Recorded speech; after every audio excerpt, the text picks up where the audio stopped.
Hello, my name is Viktoria, and I'm a medical educator and a researcher in innovative pedagogical approaches at Université Paris-Cité. There are several reasons why we have chosen the topic of leadership. One of them is the gaping hole in interdisciplinary curricula in the biomedical education, allowing students to acquire transferable skills, including leadership. So we have identified this gap and we would like to fill this gap with this curriculum.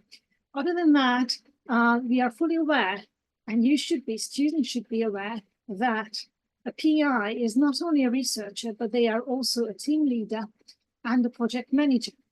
And the success of a research project comes down just as much to its scientific value as it comes down to the PI's capacity to manage and optimize the team.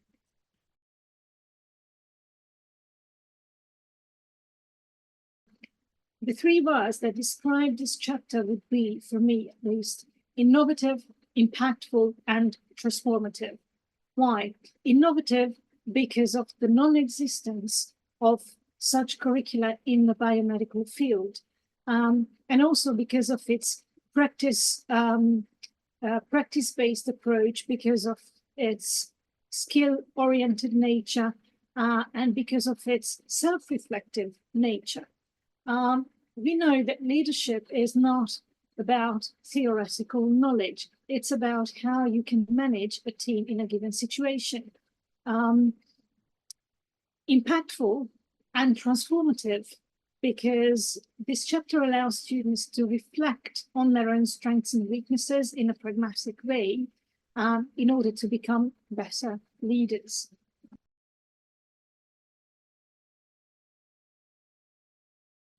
In this chapter, students will gain a deep understanding and will gain a global overview of what leadership actually is, and how to efficiently lead a team, and also what kind of leadership challenges they will face in a trial management setting.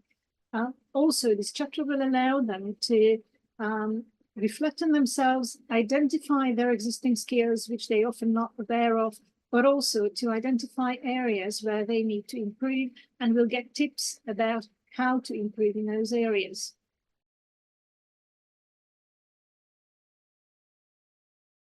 In this chapter, students will learn about the main leadership styles, their pros and cons, which will allow them to reflect on which one to use and how to adapt to a given situation and a certain team setting. Also, they will get familiar with the Vitae research development framework, and through that, they will get familiar with the key areas of leadership, such as empathy, communication, adaptability, organizational skills, that are absolutely vital to make a project work and to make a team progress.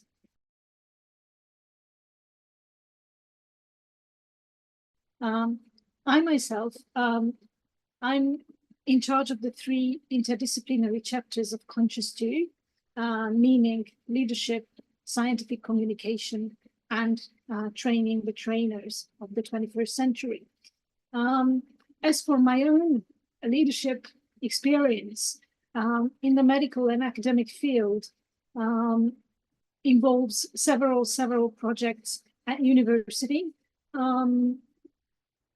And what I have gained as an insight from this experience is that leadership is not about telling others what to do or when to do it. It's more about being able to harness the collective intelligence of a team to allow team members to perform at their best and to blossom and grow in the professional environment. This pilot lesson will stand out with its self-reflective and exercise-focused approach. The idea is to make students think about themselves and about the professional environment they will have to lead a team in. The other added value of the pilot teaching will be the presence of experienced PIs and leaders in the biomedical field who will share their wisdom, their experience, the challenges they were faced with, and the ways they managed to overcome these challenges. And students will also have the possibility to interview our experts, PIs, experienced leaders. And we know there's no better way to develop your leadership skills than to learn from the best, from your role models.